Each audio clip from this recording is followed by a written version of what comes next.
Niya ngayon si Attorney Israelito Torion. Attorney, magandang umaga po.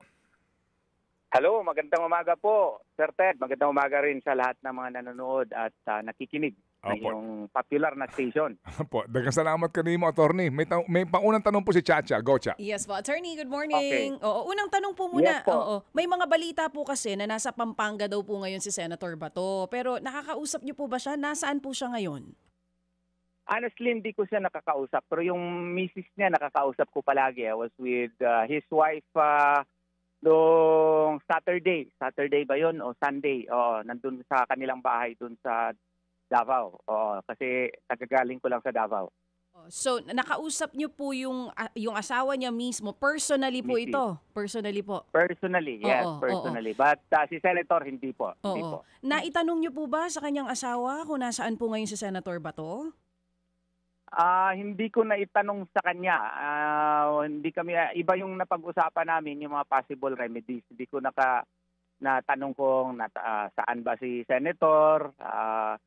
Umiiwas na rin ako sa mga tanong na ganyan kasi baka kung malaman ko ayoko magsinungaling . Oo, yun lang. Opo, oo. Attorney, Yes po. oo, kasi paano po ito ngayon dahil 'di ba po may mga bali-balita nga po na posibleng meron na nga pong arrest warrant from ICC. Merong interview last time si Ombudsman Boying Remulla, inulit niya po ulit 'yon, sinasabi niya po na talagang meron daw pong inisyu na arrest warrant though wala pang pinapakita na official copy. So ano po ba ito? Ano po ba itong dahilan? Ba't di natin mahagilap si Senator Bato ngayon? Is this for safety reason o nagtatago na po dahil mukhang totoo nga yung arrest warrant? Parang totoo na talaga ito ata, itong arrest warrant na ito kasi maraming nang nagsasabi sa akin although hindi ko pa talaga ma-confirm, no? At saka gusto ko lang sana makiusap na instead na i-blame natin si Senator Bato, alam mo ba na under Article 88 of the Rome Statute, ang argument nga sana namin hindi na tayo party dyan, hindi na yan effective dito sa Pilipinas kasi under Article 127 hindi nga within 1 year yung pag-sumite doon sa appeals chamber yung Philippine situation. So supposedly wala na talaga tayo dyan. Pero granting for the sake of argument na nandyan pa tayo, under Article 88, i-ensure nga sana na meron tayong procedure under our law for any forms of cooperation. So itong surrender na sinasabi nila under Article 89 ng Rome Statute, no? Nagsasaad nga na kailangan yung surrender should be in accordance with the procedure under the Rome Statute and the procedure under their national law. Sinasabi ko na palagi, wala pa nga tayong procedure, wala tayong legal framework as to how to effectuate surrender. Hindi naman po pwede na gagawin na naman natin yung ginawa natin kay Tatay Digong, nadakpin na lang kaagad, hindi pa dinala sa competent judicial authority at saka isurrender doon sa banyagang korte na hindi na nga tayo sana parte. So hindi naman po pwede yun kasi meron tayong functioning court, meron tayong judicial system dito. Kailangan na idaan siya dito sa korte pero ang mga procedure dito wala pa tayong ginawa. Kaya nga, huwag natin isisi si Senator Bato. Isisi natin na ating gobyerno na hindi gumawa ng mga proseso na mga rules kung paano i-effectuate itong surrender. Gaya ng extradition. Mayroon na nga tayo extradition rule. Dito sa surrender na pinipilit nila na gawain, wala tayong rules dyan. Wala tayong procedure under our national law. So kung wala procedure, bakit mo dakpin? So sa madaling salita, Attorney Israelito Torion, ulitin ko po yung tanong, ang dahilan, malamang po no, sa malamang ang dahilan kung ba't hindi nagpapakita ngayon si Senator Bato, dahil may pangamba siya na yun nangyari noon kay dating Pangulong Duterte, yun po ang gagawin sa kanya ng gobyernong ito. Siyempre, meron na tayong classic example. Kinidnap lang bigla. Extraordinary rendition yung ginawa talaga. Hindi man lang dumaan sa korte. Meron tayong Article 3, Section 1, no person shall be deprived of life, liberty, or property without due process of law. Walang due process. Diretso na lang. Dinala mo doon sa ICC. Kung i-question mo yung jurisdiction doon sa ICC, hindi rin po pwede kasi yung general rule nila, they do not concern as to how the jurisdiction over their person was acquired. Kawawa naman yung tao. Di ba? Yes, so sir. maggawa tayo ng klaro na procedure dito bago mo sisihin si Senator Bato, parang naging whipping boy para ma-divert lang yung attention doon sa investigation natin sa flood control scam. Ito yung pinagtutuunan natin ng pansin. Pwede naman siyang failan ng kaso dito. Harapin namin yan. Kung mag-file kayo ng kaso dito kay Senator Bato. Opo. Yes, sir. And ako po, we completely understand ang inyo pong argumento ho dito, attorney, kung bakit nga po kaninyo hindi po hindi po lumalantad ang inyo pong kliyente. Naiintindihan po natin yan, attorney. Attorney, sa ganyan ho ba na ang pinag-uusapan ay ICC order of arrest? Dito ho ba sa Pilipinas under our under our laws, particularly po sa rules of court and of relevant statutes, ang pangkaraniwan ho bang pulis o sino man pong law enforcement agency ay pwedeng manghuli o hindi kasi po ang regular po ng mga arrest warrant na nanggagaling sa regular courts maging Sandigan Bayan ang nagpapatupad niyan any law enforcement agency, di po ba under our Philippine laws. Kapag ho ganyan ba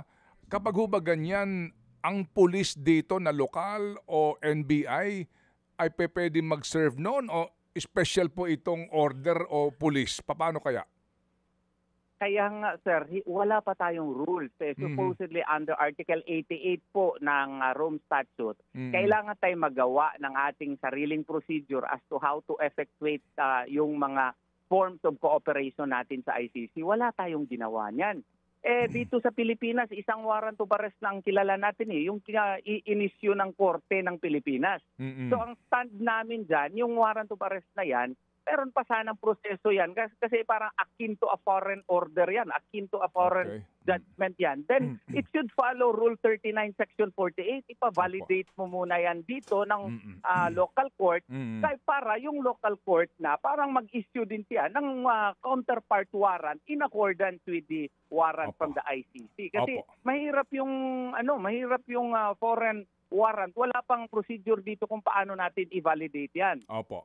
It makes sense, attorney, ha. Ito ang pinapaliwanag kasi sa mga nanonood ngayon sa atin, ha. Kasi alam niyo naman ito, dalawang grupo itong nagbabakbakan ngayon, Yung mga anti-digong at saka itong pro-digong po ngayon na nagbabakbakan.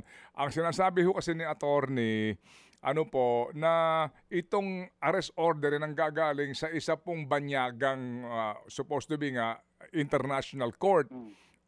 Dito, pag dumating yan dito, hindi ito pangkaraniwang arrest warrant na ang sino man pong law enforcement agency ay dapat magpatupad. May kaukulan po dapat na panuntunan na hindi naman nabuo that time na tayo po'y miyembro pa ng ICC. Yan sinasabi ni attorney. Kaya nga ngayon, may pending pa yan na di ba? Supreme Court petition itong mga pamilya po ni Pangulong Duterte. Oo, meron yung pending kasi yun nga ang nakakatawa kasi they are saying na meron silang warrant. Pinapakumpel ko naman na i-present yung warrant. Ayaw naman. Ino-oppose din tayo.